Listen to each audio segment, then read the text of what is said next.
Dan Evans has had his say after the ATP threatened to move prestigious pre-Wimbledon tournaments like Queen's overseas. Dan Evans has slammed the ATP for threatening to expel the LTA and sell licenses for pre-Wimbledon tournaments like Queen's to overseas tennis bodies if Russians are banned from competing this year.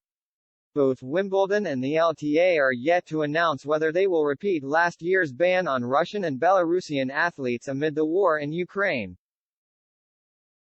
And the men's tennis tour could harshly punish Britain's governing body for tennis if they do not let all players compete. Russian and Belarusian athletes were famously banned from competing in British tennis tournaments last year, most notably Wimbledon, but also from the LTA's warm-up events across Birmingham, Nottingham, Queens and Eastbourne. It remains to be seen whether the ban is upheld this year as the war in Ukraine continues. But the ATP has already threatened the LTA with possible expulsion if they reintroduce the ban, meaning Britain could lose its ATP and Challenger events to overseas tennis bodies. Britain's current number 2 player Evans has now criticized the ATP for warning that they could remove the tournament licenses, claiming he wasn't a fan of the tennis tour using threats to stop the LTA banning Russian and Belarusian players.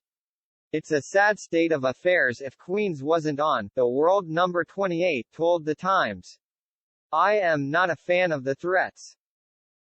The ATP should not throw stones when they live in glass houses.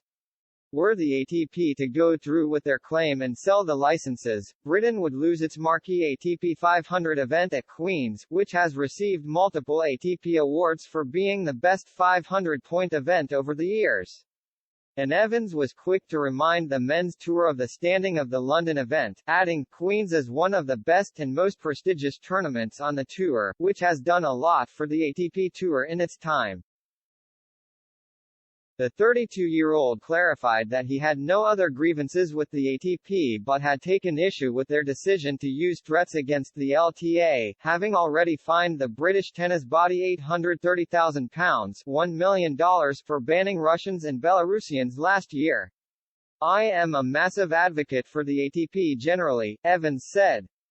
They do great things but we have to have sensible conversations. I don't think threatening the LTA with taking away the license for these events is how is going to be resolved.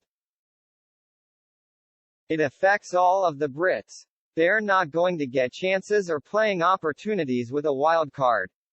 I think common sense should prevail. The LTA's hands are tied a little bit as well.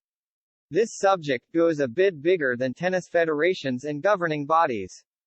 With Wimbledon operating as a Grand Slam outside of the ATP and WTA tours, it cannot be threatened in the same way as LTA events like Queen's.